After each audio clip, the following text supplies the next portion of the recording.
Hello बच्चों, आप सब कैसे हैं? अच्छे हैं? Very good. बच्चों, आज हम लोगों का सेकंड पीरियड है, यानी पार्ट 2, आवर इन्वायरमेंट। कल हम लोगों ने स्ट्रक्चर ऑफ इन्वायरमेंट क्या है, इकोसिस्टम, उसका स्ट्रक्चर, उसके अंदर सभी प्लांट और एनिमल्स का रोल देखा था हम लोगों ने, और डिकम्पोजर्स और उनके इम्पोर्टेंस की बात करी थी। आज हम बात करने जा रहे हैं types of ecosystem.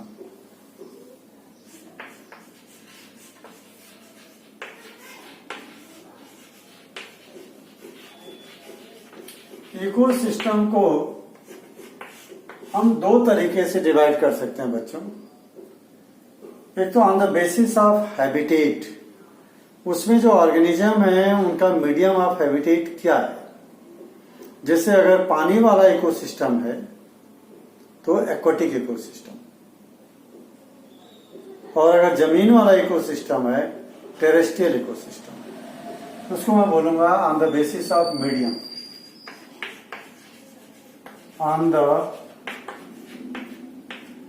Basis of medium से मतलब मेरा अगर ऑरिजिनल के लेंगे तो हैबिटेट।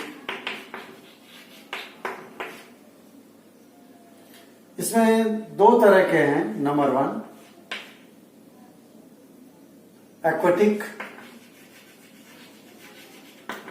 Aquatic ecosystem. एग्जाम्पल के लिए इसका पॉन्ड, रिवर, ओशन,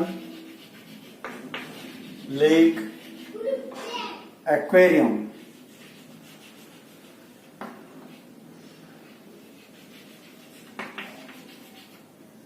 एक्वेरियम समझ रहे होंगे आप लोग, जो कांच में आजकल मछलियों को पालते हैं, that is the aquarium. Pond, river, aquarium, ये हो गए aquatic ecosystem. Number 2 terrestrial ecosystem.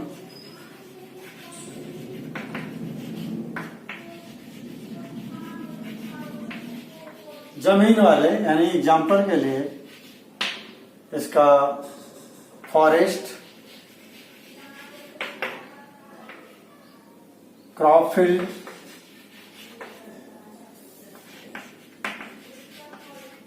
Desert, mountain,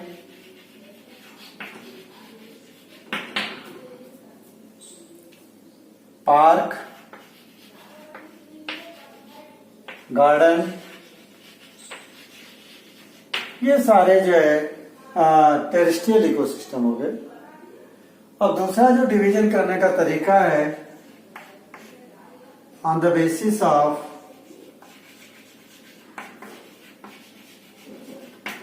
construction.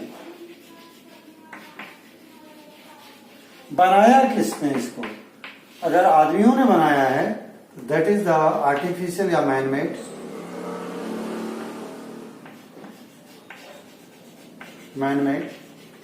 Manmade अगर इकोसिस्टम को देखोगे, इन्हीं में से डिवाइड करो, ढूंढो। पॉन्ड मैनमेड है, तालाब आदमी खोलता है, रिवर नेचुरल है, और दूसरा नेचुरल भी लिख लो,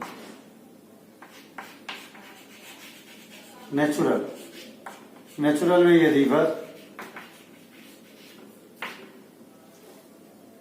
एक्वेरियम मैनमेड,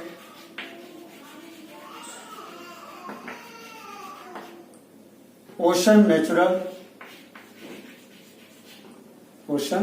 है, लेक नेचुरल है, लेक कैसा है? नेचुरल है। इनमें से छांट लो। टेरेस्ट्रियल में फॉरेस्ट नेचुरल है, क्रॉप फील्ड मैनमेड है,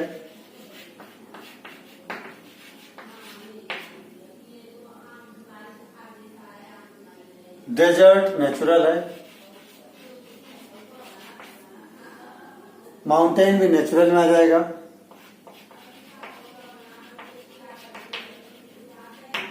इस तरह से आप जो है इनको जो है पार्क भी जो है आपका मैन मेड है। तो बच्चों कंस्ट्रक्शन के बेस पर भी हम इनको दो भागों में डिवाइड कर सकते हैं, ठीक है। नेचुरल में river, ocean, lake, forest, desert, mountain, ठीक है। इस तरह से ये हम लोगों ने टाइप्स ऑफ इकोसिस्टम को बांटा। एक्वाटिक में ध्यान रखना पानी वाले, टेरेस्ट्रियल में जमीन वाले, मैन मेड में जिसको आदमियों ने बनाया, इसी में से छांट के कर लिया हमने, और नेचुरल में जिसको नेचर ने बनाया। ये हो गया टाइप्स ऑफ इकोसिस्टम। अब अगला हमारा जो टॉपिक आ रहा है दैट इज द बहुत ही important food chain. Food chain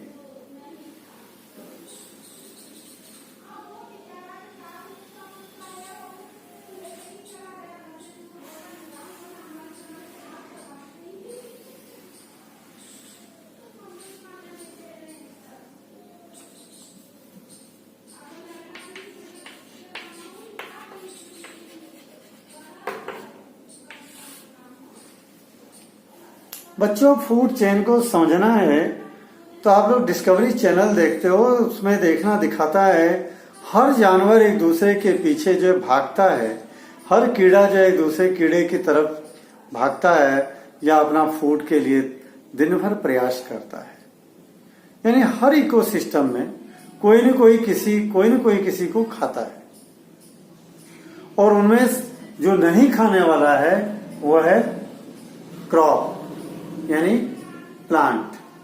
plant जो है अपना फूड सेल्फ बनाते हैं, प्लांट अपना फूड सेल्फ बनाते हैं। प्लांट को खाने वाले इंसेक्ट हैं, इंसेक्ट को खाने वाले दूसरे उनसे हायर एनिमल्स हैं, और उन हायर एनिमल्स को खाने वाले उनसे भी हायर एनिमल्स हैं।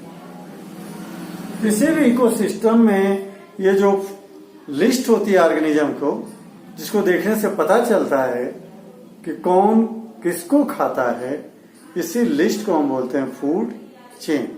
यानी list of organism, list of organisms which show who eats whom.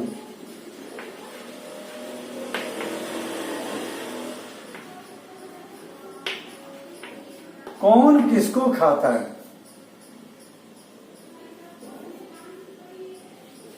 Who eats whom, कौन किसको खाता है। A list of organism which show who eats whom, कौन किसको खाता है, ऐसी अगर ऑर्गेनिज्म की लिस्ट है तो वो वही है फूड चेन। जैसे एग्जांपल के लिए देखते हैं हम लोग, मान लीजिए अगर डेजर्ट में देखते हैं हम लोग, डेजर्ट फूड चेन बना रहा हूं मैं।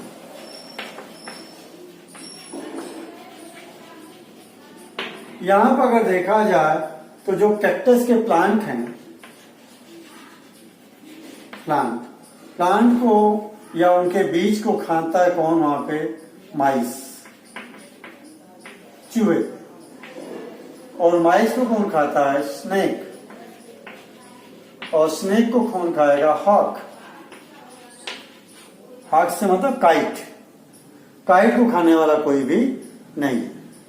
तो प्लांट को खाने वाला माइस को खाने वाला स्नेक को खाने वाला हॉक। तो यहां पे जो है बच्चों प्लांट प्रोड्यूसर है, ये सारे कंज्यूमर है। प्लांट क्या है यहाँ पे, प्रोड्यूसर, और ये सारे क्या है यहाँ पे, कंज्यूमर है।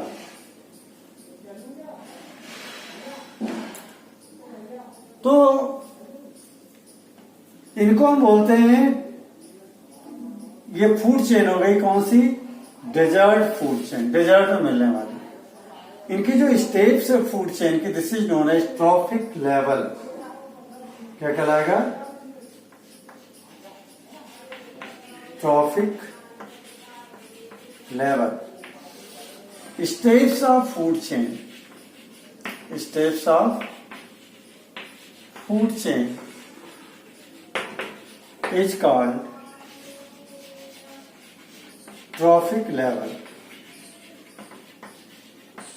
जिसे देखें इसमें कितने स्टेप्स हैं, एक first step, second, third, fourth. यानी ये फूड चेन जो है it is consist of 4 trophic level. It is consist of 4 trophic level. बच्चों please remember that always in every food chain at first trophic level there will be the autotrophs यानी plant जो अपना खुद food बनाते हैं। Number 2 पे जो होंगे they will be the herbivores. Herbivores का मतलब organism which eat the herbs यानी प्लांट। तो माइस जो है प्लांट को खाती है इसलिए herbivores. And at the third trophic level it will be the first carnivores. ये कार्निवोर्स है, फ्लैश को खाता है। कार्निवोर्स जानते ही हैं यानी organism which eat the flesh, ये इसके फ्लैश को खाएगा। And at fourth trophic level there will be the second carnivores. ये कौन सा नंबर का? Second carnivores. ठीक, देखें फर्स्ट पे कौन हो गया? ऑटोट्रॉफ्स। फर्स्ट ट्रॉफिक लेवल पे कौन है? ऑटोट्रॉफ्स यानी जो अपना फूड स्वयं बनाए। और सेकंड ट्रॉफिक लेवल पे कौन होगा? हर्बीवोर्स। हर्बीवोर्स बोलो या first consumer. First consumer. Third trophic level पे प्राइमरी या इसको प्राइमरी कंज्यूमर भी बोल सकते हैं। प्राइमरी कंज्यूमर हर्बीवोर्स जो है। और थर्ड में जो होगा फर्स्ट कार्निवोर्स। पहला कार्निवोर्स या इसको हम कहेंगे secondary consumer. Secondary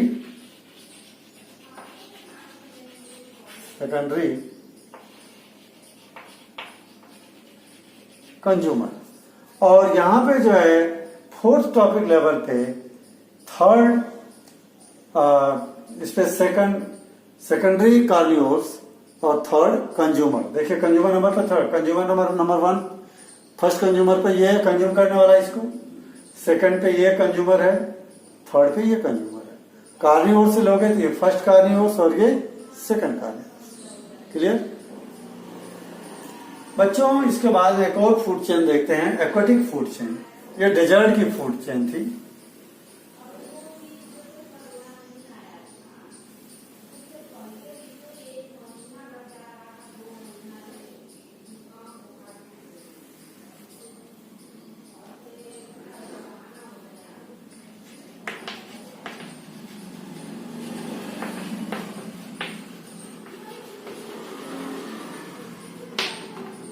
aquatic food chain का मतलब पानी में मिलने वाले फूड चेन। पानी में बच्चों जो प्लांट होते हैं, छोटे छोटे प्लांट होते हैं माइक्रोस्कोपिक, उनको बोलते हैं फाइटोप्लैंक्टन्स। क्या बोलेंगे? फाइटोप्लैंक्टन्स यानी ये प्लांट है। तो ये प्राइमरी कंज्यूमर ये हो गए। इनको खाने वाला जू प्लैंक्टन्स यानी छोटे छोटे ऑर्गेनिजम्स, छोटे छोटे एनिमल्स, वेरी स्मॉल एनिमल्स। और इनको खाने वाली स्मॉल फिश और इसको खाने वाली बिग फिश और इन फिश को खाने वाली बर्ड। एक्वाटिक फूड चेन में इतने हो गए। कितने ट्रॉफिक लेवल हो गए? First trophic level, second trophic level, third trophic level और फोर्थ ट्रॉफिक लेवल और ये fifth trophic level. 5 trophic level हो रहे हैं। क्लियर है बच्चों? ये ट्रॉफिक लेवल की बात बताई मैंने। ट्रॉफिक लेवल पे ध्यान रखना, जो प्लांट हैं वो हमेशा फर्स्ट ट्रॉफिक लेवल पे होंगे, जो हर्बीवोर्स हैं सेकंड ट्रॉफिक लेवल पे होंगे और थर्ड और ऑनवर्ड कार्निवोर्स होंगे। क्लियर? बच्चे पूछते हैं सर ओमनीवोर्स को भाई चाहे जहां रख लो, सेकंड रख लो या थर्ड पे रख लो। ठीक है? ओमनीवोर्स का मतलब जो प्लांट भी खा ले, एनिमल्स को भी खा ले, फ्लैश भी खा ले और प्लांट को भी खा ले। अब इसके बाद जो हम बात करते हैं बच्चों,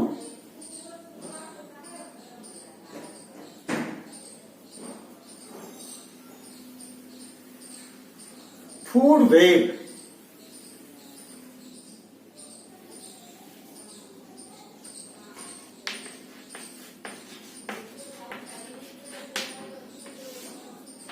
network of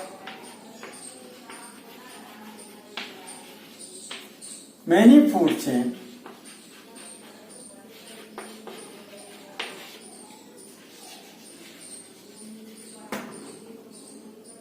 present in an ecosystem। एक ही इकोसिस्टम में अगर कई फूड चेन आपस में लिंकअप हों और एक जाल बनाएं तो उसको हम बोलेंगे फूड वेब। क्या बोलेंगे बच्चों? Food web. फूड वेब का एग्जांपल समझने के लिए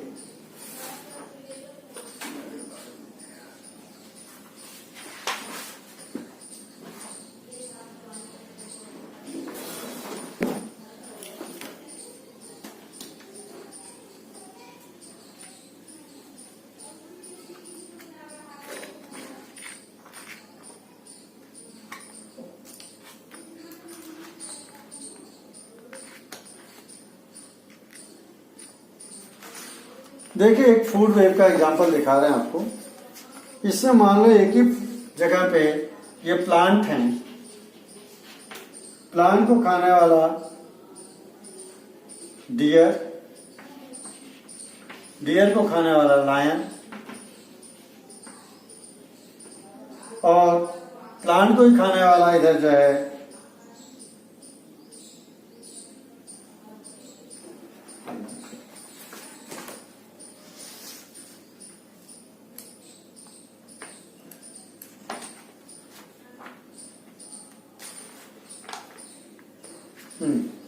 यहाँ पे जो अगर देखते हैं हम लोग तो इसको खाने वाला इंसेक्ट, इंसेक्ट को खाने वाला जो है फ्रॉग, फ्रॉग को खाने वाला स्नेक, और स्नेक को खाने वाला हॉक, वल्चर।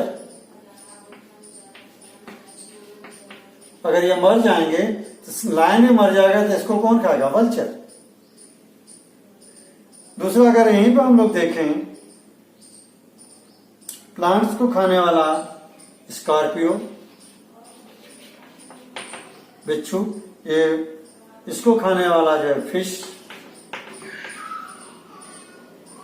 फिश को खाने वाली ये वापस वल्चर मरने पे, या बर्ड्स, बर्ड्स भी लिख सकते हैं, बर्ड्स, वल्चर से मतलब बर्ड्स, सभी बर्ड्स आ गए। ठीक, ये ऐसी फूड वेब, इसको कहेंगे हम लोग फूड वेब।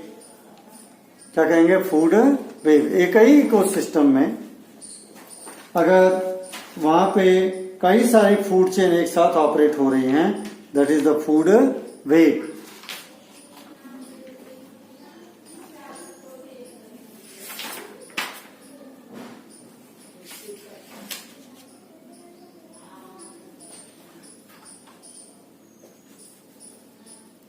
देखिए, एक और एग्जांपल दे देते हैं हम लोग फूड वेब का।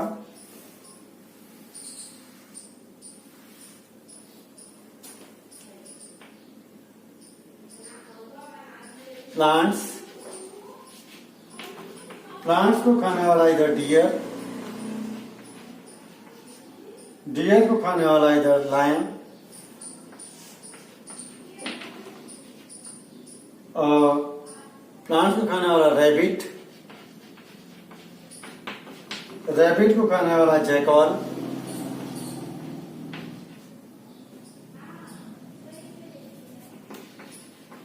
और जैकाल को खाने वाला ओल्फ, और ओल्फ को खाने वाला लायन। और यही देखे तो रैबिट को खाने वाला फॉक्स भी है, और फॉक्स को खाने वाला ओल्फ, और ऐसे भी चलेगा चाहिए। और ओल्फ को, फॉक्स को डायरेक्ट लायन भी खा सकता है। ऐसे ही इसको खाने वाला माउस, और माउस को खाने वाला वाइल्ड कैट,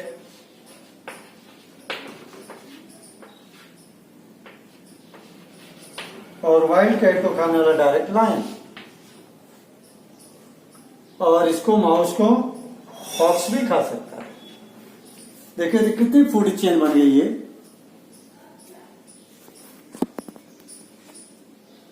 बच्चों ये फर्स्ट फूड चेन एक ये हो गई, सेकंड ये हो गई, और ये जाकर के यूं देखो तो ये थर्ड हो गई, और ये देखें तो ये फोर्थ हो गई ऐसे, और ये फिफ्थ, ये फोर्थ मान लीजिए तो ये फिफ्थ मान लीजिए। 5 फूड चेन एक ही में आपस में लिंकअप हैं। ऐसे नेटवर्क को हम बोलते हैं फूड वेब। क्या बोलेंगे? Food web. तो फूड चेन और फूड वेब में डिफरेंस क्या है? फूड चेन सिंगल चेन है, food web network of food chain है। फूड चेन में लिमिटेड नंबर ऑफ ऑर्गेनिज्म है, फूड वेब में नंबर ऑफ ऑर्गेनिज्म लिमिटेड नहीं है। ठीक, फूड चेन अगर ब्रेकअप हो गई तो खत्म हो जाएगी, लेकिन फूड वेब एक साथ में ब्रेकअप नहीं होगी। बच्चों यहीं पे एक खास बात जिससे आपको बताऊं,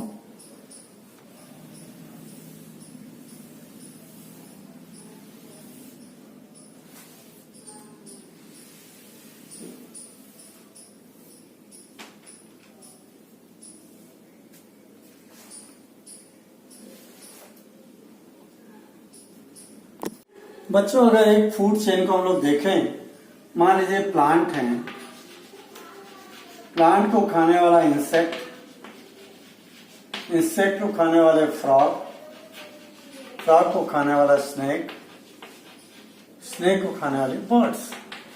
कई बार क्वेश्चन आता है, what will happen if you remove the frog from the food chain from an ecosystem? What will happen, question note कर लो, what will happen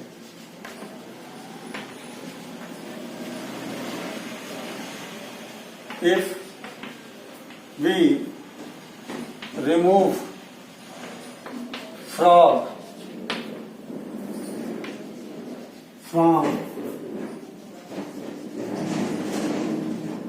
an ecosystem?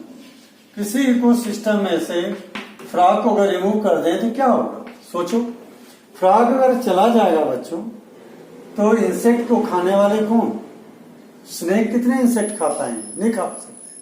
The number of insect will increase and they will eat up all the plant in the ecosystem. जितने plant बचे हैं ecosystem में उन सबको कौन खा जाएंगे? इंसेक्ट। उनकी जनसंख्या बढ़ जाएगी and the whole ecosystem will convert into desert and other trophic level organism present at the other trophic level will die.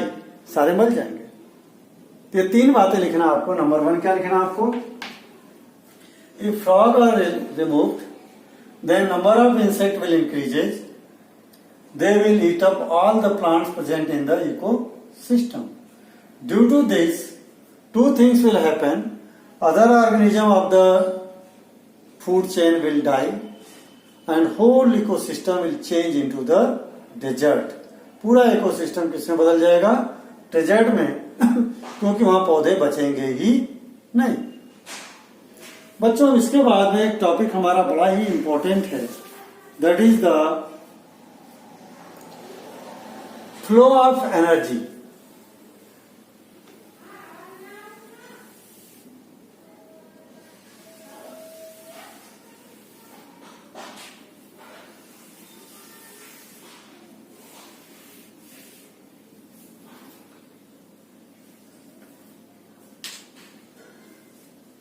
एक और देख लें पहले, फ्लो ऑफ न्यूट्रिएंट।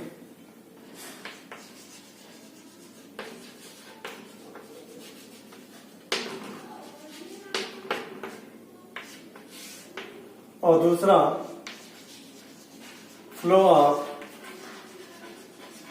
एनर्जी। दोनों में डिफरेंस समझना है। मान लीजिए प्लांट है, प्लांट को खाने वाला इंसेक्ट, इंसेक्ट को खाने वाला फ्रॉग, फ्रॉग को खाने वाला स्नेक, स्नेक को खाने वाला हॉक। हॉक। ये फूड चेन है बच्चों। न्यूट्रिएंट का फ्लो का मतलब हो गया यहां से सॉइल, एयर, वाटर, इनसे न्यूट्रिएंट ले रहा प्लांट, और यही न्यूट्रिएंट प्लांट के बॉडी से इंसेक्ट के बॉडी में जा रहा है, इंसेक्ट के बॉडी से फ्रॉग के बॉडी में, फ्रॉग के बॉडी से स्नेक के बॉडी में, स्नेक के बॉडी से हॉक के बॉडी में। और ये जब सारे मरते हैं, इनके मरने के बाद में सारा न्यूट्रिएंट वापस इनको रिटर्न हो जाता है। रिटर्न न्यूट्रिएंट रिटर्न हो गए। तो हम क्या देख रहे हैं, flow of nutrient is cyclic. Flow of nutrient is cyclic. इस काम में मदद कौन कर रहा है, डीकंपोजर्स। तो बच्चों अपन यहां लिख सकते हैं flow of nutrient is cyclic. Flow of nutrient is cyclic. Goal goal turn होता रहेगा, फिर क्या आ जाएगा, यहां से फिर ये चलेगा, इस तरह से बार बार ये गोल गोल टर्न चलता रहेगा, साइकिल के पहिए के जैसे, इसलिए इसको लिखा गया साइक्लिक। बच्चों लेकिन फ्लो का जो energy of flow of energy है, मान लीजिए यहां पे सन से, ये सन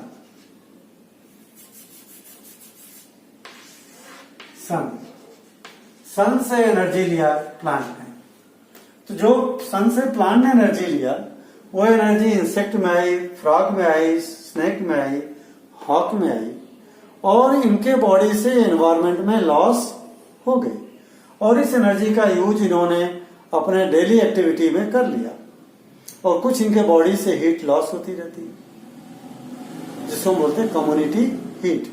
ठंड के दिनों में या कभी भी देखना, सभी जानवर या बर्ड्स एक दूसरे के पास चिपक करके बैठते हैं। मालूम है क्यों? इसके पीछे रीजन है कि सबके बॉडी से जो हीट निकलती है उससे वहां का एनवायरमेंट गर्म हो जाता है और ठंड से बचते हैं। थोड़ी थोड़ी सभी के बॉडी से हीट निकली तो पूरा वहां का एनवायरमेंट गर्म रहेगा। इसको बोलते हैं कम्युनिटी हीट। कम्युनिटी हीट तो भी लिख देता हूं। और जो एनर्जी है, अंततः एनर्जी एनवायरमेंट में लॉस हो जाती है, does not return to the sun. So flow of energy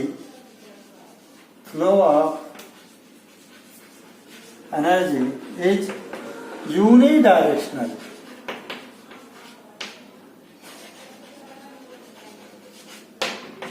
uni means one, एक ही डायरेक्शन में एनर्जी का फ्लो चलता है, सीधा, रिटर्न नहीं होगा, साइक्लिक नहीं होगा।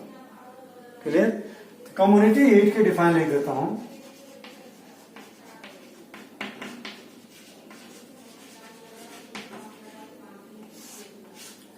हीट एनर्जी रिलीज्ड बाय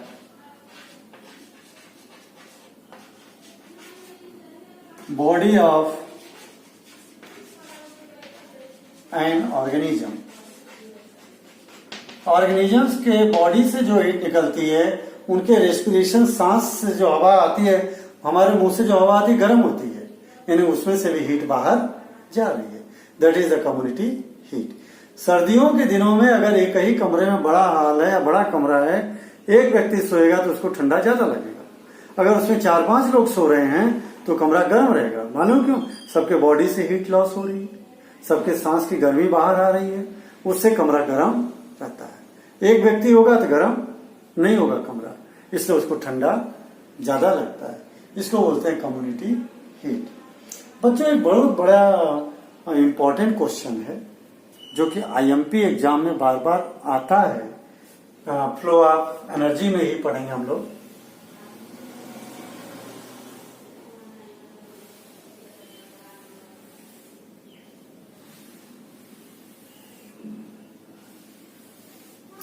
इस चैप्टर में सबसे इंपॉर्टेंट टॉपिक जो है यही है। कौन सा?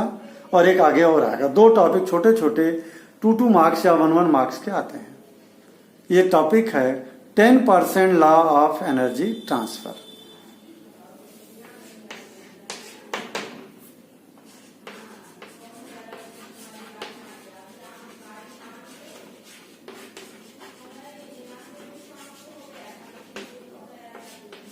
10% law of energy transfer. This law was first given by the Raymond Lindemann.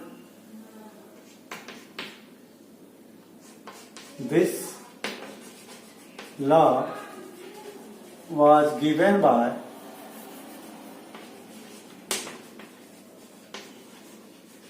Raymond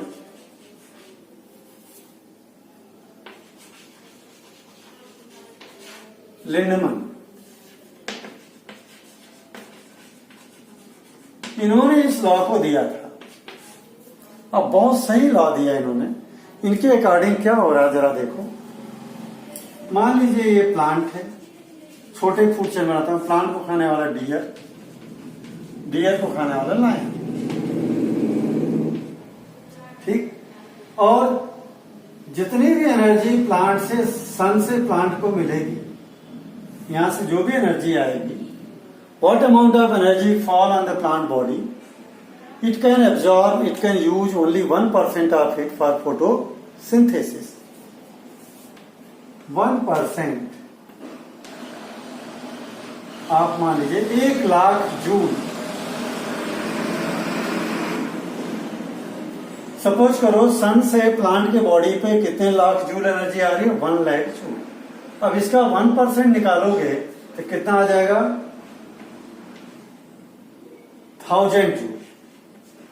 यानी प्लांट के पास 1000 जूल ही एनर्जी फोटोसिंथेसिस के दौरान वो स्टोर कर पाता है 1,00,000 में से। यहां से 1%। हालांकि ये रूल इन्होंने नहीं दिया था, ये रूल अपने कोर्स में नहीं भी है, अपने को यहां से चलेगा। अब प्लांट के बॉडी में जो भी एनर्जी अवेलेबल है, इसका 10% ऑफ 1000 जूल, ये पहुंचेगा 100 जूल एनर्जी डियर को। और डियर पे तो 10% ऑफ 100 जूल, ये पहुंचेगा 10 जूल एनर्जी लाइन के पास। बच्चों देखो, what amount of energy available at each trophic level, only 10% will be available to transfer to the next trophic level. ये कह रहा है 10% लाभ। और बात सच है, बात सच है। क्या कह रहा है कि only 10% energy is available at each trophic level to transfer to the next trophic level. According to this law, यहां लिखता हूं मैं, according to this law, only 10% energy is available at each trophic level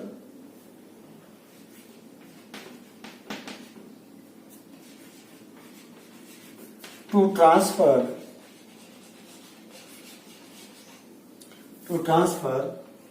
next trophic level.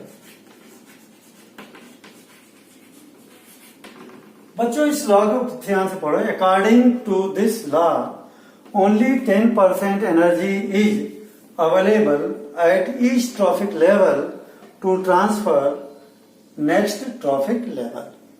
Her trophic level पे, जैसे यहां देखो मैं plant के पास 1000 जूल एनर्जी है, लेकिन पूरा 1000 जूल डियर को नहीं मिल रहा है। डियर को कितना मिल रहा है? मात्र 100 जूल। तो 900 जूल कहां चली गई? यानी 90% एनर्जी कहां चली गई?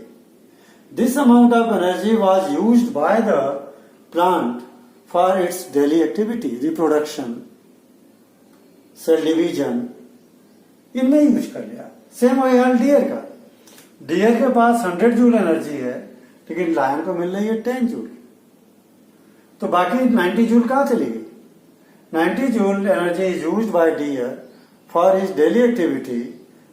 ही runs in search of his food, यहां से वहां इसके फूड के लिए जाता रहता है, चारे के लिए, उसमें एनर्जी जा रही है। इन रिप्रोडक्शन जा रही है। For the development of baby, cell division, life activity में एनर्जी लॉस यूज हो जा रही है। और कुछ एनवायरमेंट में लॉस हो रही है, as a community heat. So only 10% energy is reached to the lion. बच्चों, कई बार मेरे को बच्चे कहते हैं कि सर लायन तो बहुत ताकतवर है, आप कहते हो कि 10% एनर्जी मिली उसको। तो बच्चों यहाँ एक ऑर्गेनिज्म की बात नहीं हो रही है, धरती पर जितने लायन मौजूद हैं सबके लिए बात हो रही है। आपको मालूम नहीं है, लायन की बॉडी डिजाइन ऐसी भगवान ने बनाई है जिससे वो मजबूत है। फूड नहीं मिल रहा उनको, एनर्जी नहीं मिल रही है, कारण कि इनको कई दिन भूखे सोना पड़ता है। डियर पकड़ में ही नहीं आते, भाग जाते हैं। कई कई दिन लायन भूखे सोता है, लेकिन इनकी बॉडी डिजाइन इस तरह से भगवान बनाते हैं कि जिससे डियर को पकड़ ले, और इसमें ताकत देते हैं कि इसको पकड़ ले और दबा दे। ताकत इसलिए दे रहे हैं कि लायन के पास फूड ज्यादा डियर को खाएगा तो एनर्जी इसकी मिल रही है। लेकिन पूरी पॉपुलेशन को देखो, पूरी लायन की जो पॉपुलेशन है, कहते हैं जिस पॉपुलेशन को जितनी ज्यादा एनर्जी मिलेगी उसकी पॉपुलेशन उतनी बढ़ेगी, जिसको कम फूड मिलेगा उसकी पॉपुलेशन घटेगी। यही कारण है धरती पर सबसे ज्यादा प्लांट हैं, उससे कम डियर हैं और उससे कम लायन है।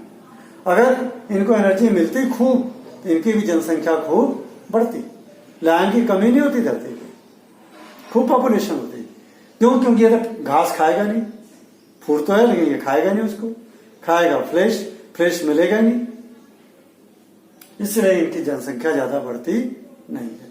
तो फूड चेन के लास्ट में देखना पॉपुलेशन कम होती जाती है, इधर पॉपुलेशन ज्यादा होती, इधर कम होती जाती है। इसका रीजन यही है, because availability of food decreases, food का अवेलेबिलिटी घटती जाती है, एनर्जी की अवेलेबिलिटी घटती जाती है।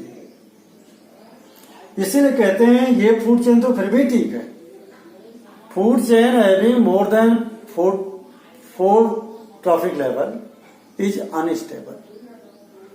जो फूड चेन में ज्यादा ट्रॉफिक लेवल होंगे वो क्या होगी बच्चों? अनस्टेबल होगी, कभी भी वो ब्रेकअप हो जाएगी। कारण because at last trophic level there will be no sufficient energy for the survival of life. ये क्वेश्चन बड़ा इंपॉर्टेंट है बच्चों, इसको नोट करो।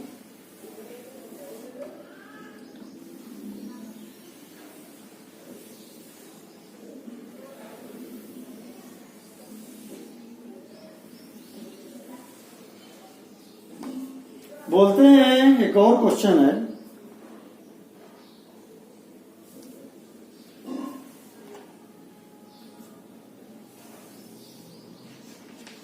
Food chain having more than 4 trophic level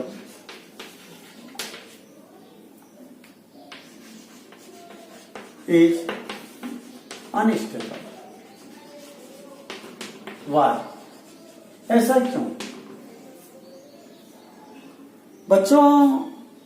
Because according to 10% law, energy available at 5th trophic level, 6th trophic level will not be sufficient for the survival of life. Answer. According to 10% law of energy transfer,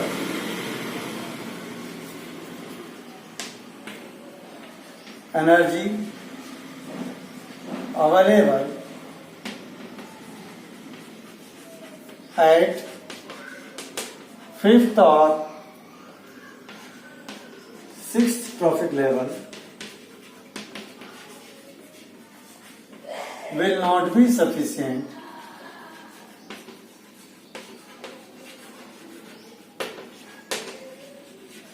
for survival of life के survival के लिए, जिंदा रहने के लिए वो energy sufficient नहीं होगी। इसलिए आपने देखा होगा वल्चर खत्म होते जा रहे हैं, गिद्ध देखने को नहीं मिल रहे हैं, क्योंकि उनको इतनी एनर्जी मिल ही नहीं पा रही है। काइट बहुत कम हो गई है। According to 10% law of energy transfer, energy available at 5th or 6th trophic level will not be sufficient for survival of life. So, long food chain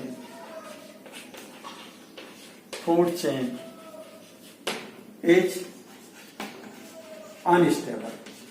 ये कैसी है? बच्चों, इसके साथ ही एक और छोटा सा क्वेश्चन आ रहा है, 2 क्वेश्चन और बन रहे हैं हमारे, उनको कर लें। बायोलॉजिकल मैग्निफिकेशन बहुत ही इंपॉर्टेंट आज के समय में है। ये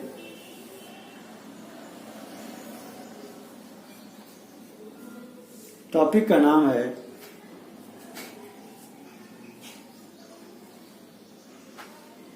बायोलॉजिकल मैग्निफिकेशन।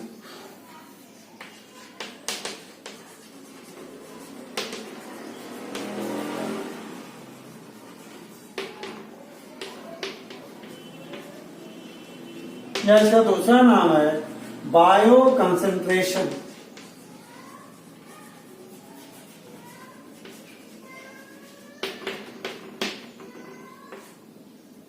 इसका मीनिंग समझो पहले।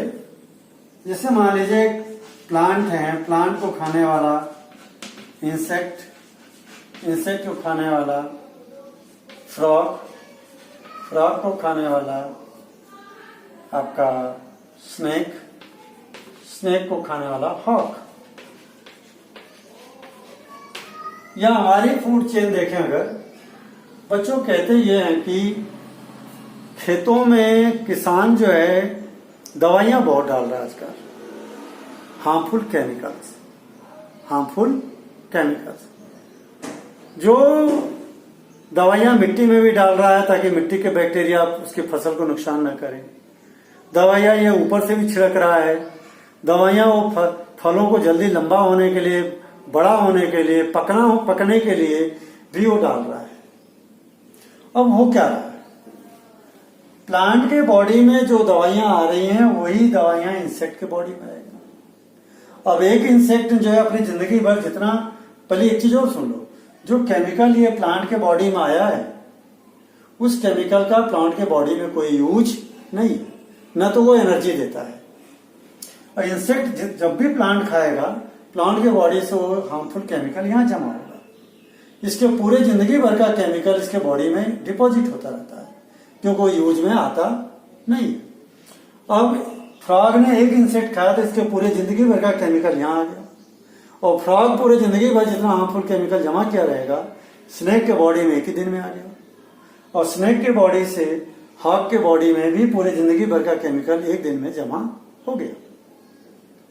इस तरह से जो हार्मफुल केमिकल का अमाउंट है यहां सबसे ज्यादा, यहां उससे कम, यहां उससे कम, यहां उससे कम, यहां सबसे कम।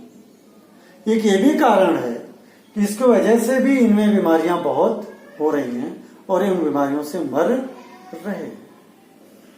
आपको जान के ताज्जुब होगा कि हम लोगों में भी कई व्यक्ति ऐसे हैं जो कोई नशा नहीं करते हैं, कोई तंबाकू नहीं खाते हैं, कोई दारू नहीं पीते हैं, फिर भी उनकी किडनी, उनका लीवर और का कैंसर हो रहा है। उनको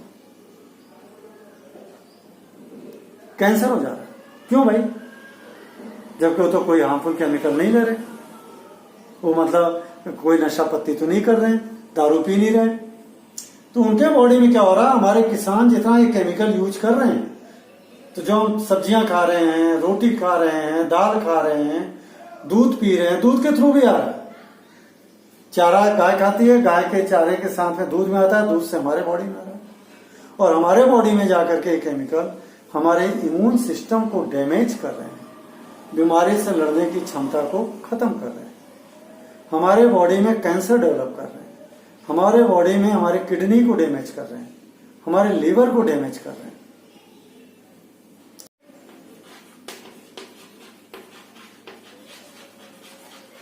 एक्यूमुलेशन वर्ड ना ध्यान आया तो आप डिपोजिशन वर्ड भी यूज कर सकते हो।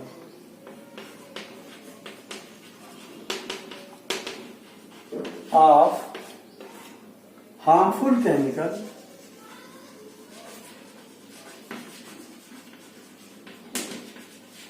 is called biological magnification.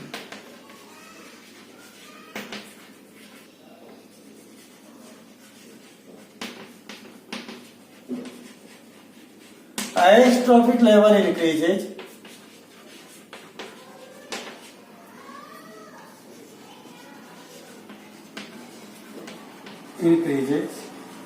amount of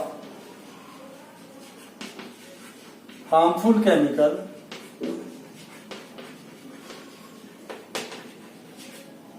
increases. ये एनर्जी का उल्टा है, एनर्जी ट्रॉफिक लेवल बढ़ने पे घटती है, लेकिन हार्मफुल केमिकल का अमाउंट ट्रॉफिक लेवल बढ़ने पे बढ़ती है। तो बच्चों बहुत ही इंपॉर्टेंट डिफाइन है। और कोई भी फूड चेन दे, सबसे ज्यादा हार्मफुल केमिकल कहाँ होगा? टॉप कार्निवोर्स के पास, टॉप कार्निवोर्स के पास। ये लिखना deposit accumulation of harmful chemical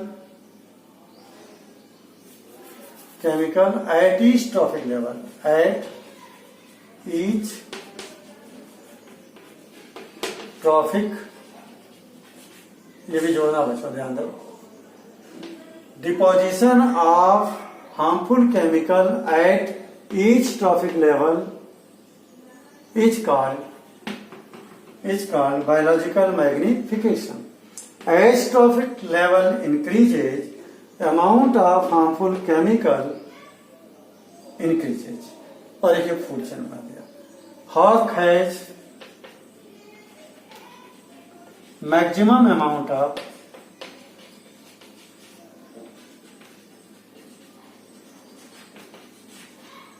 harmful chemical.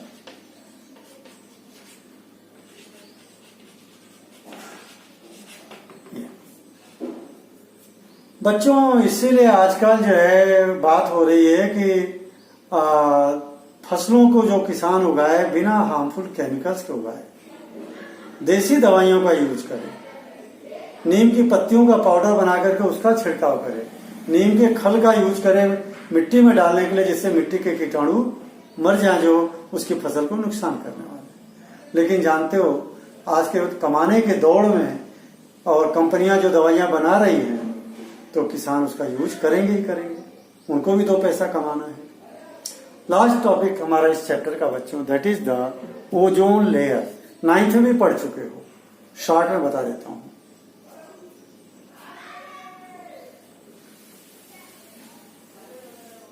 एक और छोटा सा पिरामिड कर लेते हैं।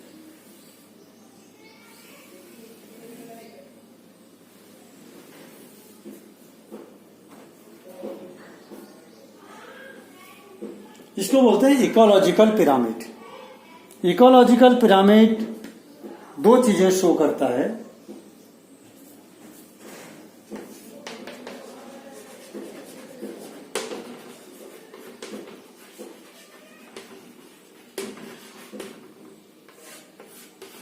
Pyramid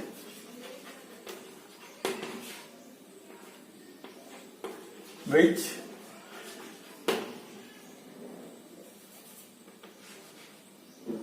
show food chain is called ecological pyramid। जैसे अगर पिरामिड हम यूं देखें बच्चों,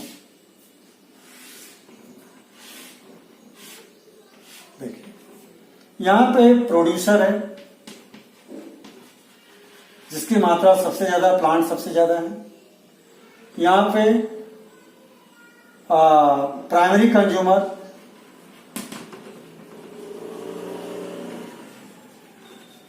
जिसकी मात्रा बहुत इससे कम है।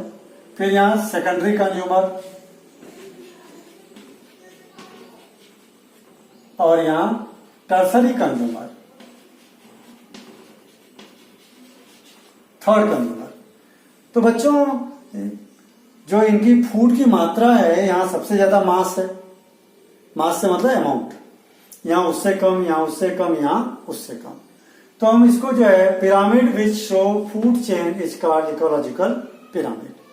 और पिरामिड ऑफ एनर्जी भी ऐसे हो सकता है यहाँ सबसे ज्यादा एनर्जी, सबसे कम, सबसे कम, सबसे कम। ये हो गया पिरामिड ऑफ मास या पिरामिड ऑफ न्यूट्रिएंट, और पिरामिड ऑफ एनर्जी वैसे रहेगा।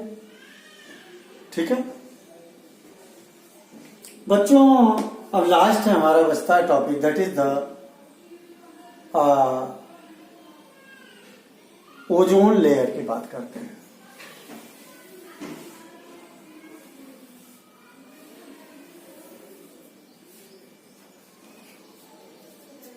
ओजोन लेयर के बारे में 9th क्लास में पढ़े हो। हमारे धरती के चारों तरफ जो स्ट्रेटोस्फीयर हमारा, उसके अंदर ओजोन गैस है। जैसे मान लीजिए हमारी अर्थ है ये,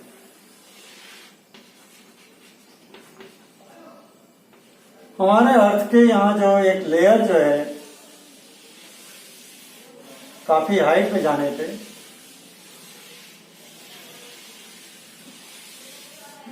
this is the layer of O3। O3 का मतलब ओजोन।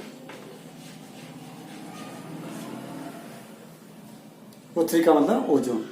ओजोन गैस की इंपॉर्टेंस क्या है? It acts as a blanket for the living beings. Living being के लिए कंबल का काम कर रहा है चारों तरफ धरती से, क्योंकि सन से जो रेडिएशन आती है, यूवी रेज, कौन सी? UV rays. यूवी रेज अगर ये लेयर इसको एब्जॉर्ब कर लेती है, अर्थ पे आने नहीं देती है। अगर ये अर्थ पे आती है यूवी रेज, तो धरती पे बहुत सारा डैमेज करती है। क्या डैमेज करती है जरा वो लिख लें। हार्मफुल इफेक्ट ऑफ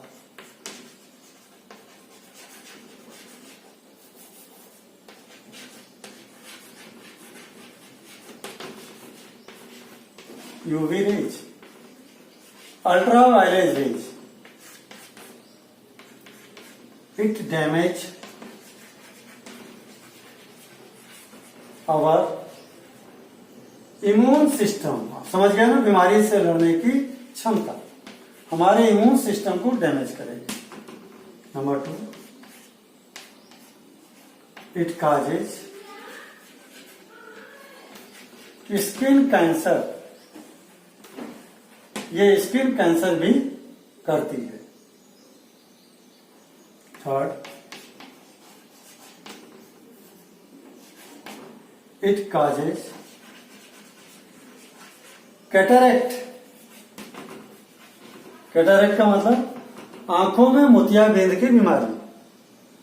ज्यादा यूवी रेज अगर हमारे आती है, धूप में रहने वाले लोगों को मोतियाबिंद की ज्यादा शिकायत होती है। ये 3 तरह की प्रॉब्लम ये यूवी रेज करती है। हमारे इम्यून सिस्टम को डैमेज करती है, स्किन कैंसर करती है, और कैटरेक्ट की बीमारी करती है, मोतियाबिंद की बीमारी।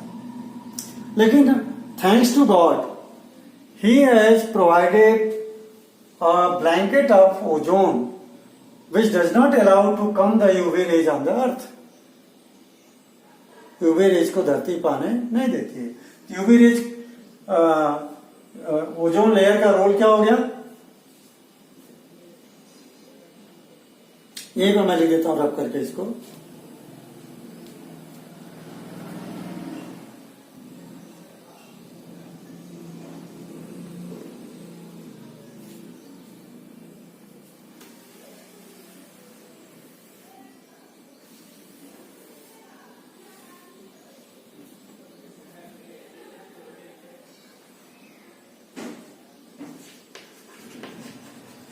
Ozone layer absorb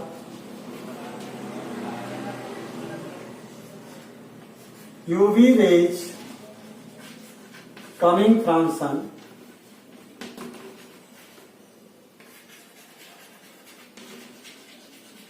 and protect living being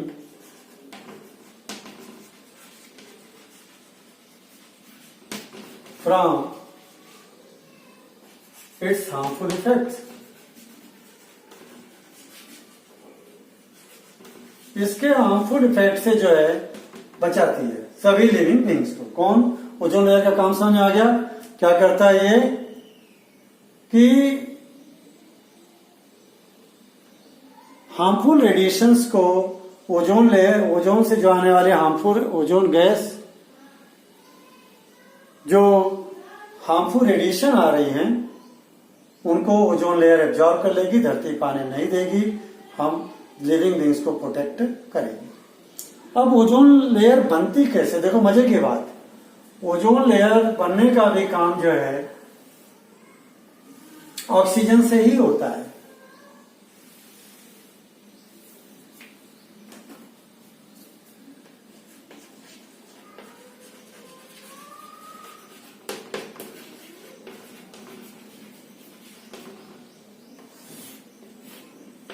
When high energetic UV rays strike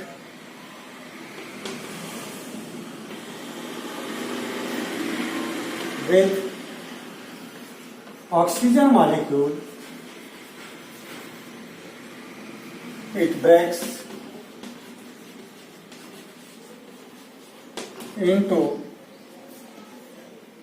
oxygen atom. ये ऑक्सीजन का मॉलिक्यूल, इससे जब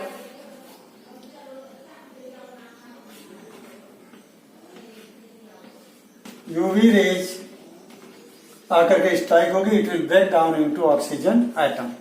और oxygen atom are highly reactive. Oxygen atom जो होते हैं बहुत रिएक्टिव होते हैं। They immediately combine with the oxygen molecule and form O3. Oxygen atom are highly reactive and combine with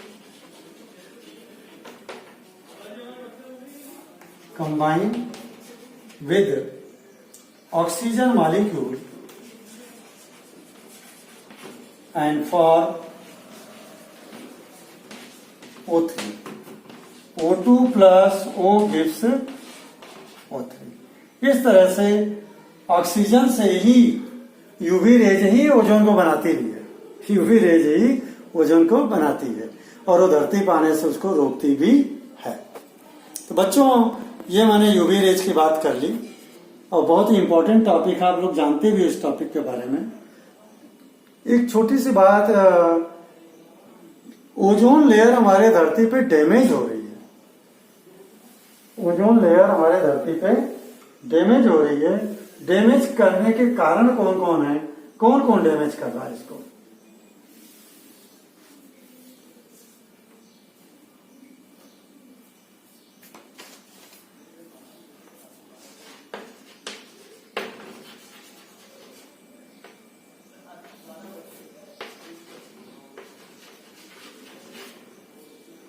Ozone is damaged by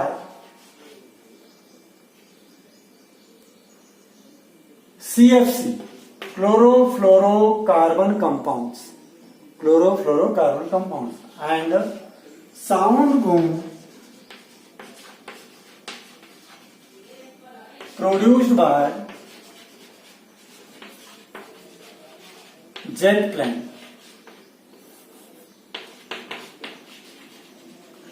जो जेट प्लेन है एकदम तड़तड़ की आवाज प्रोड्यूस करते हैं।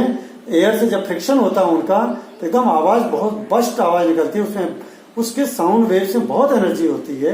और जब वो O3 से टकराते हैं तो O3 को ब्रेकअप कर देते हैं। वैसे क्लोरोफ्लोरोकार्बन कंपाउंड भी O3 को ब्रेकअप, इससे रिएक्शन करके उसको डैमेज कर देते हैं। CFC का फुल फॉर्म लिख लो, फ्लोरो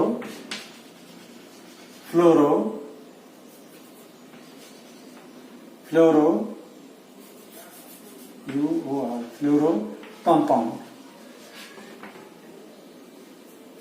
क्लोरोफ्लोरोकार्बन कंपाउंड्स।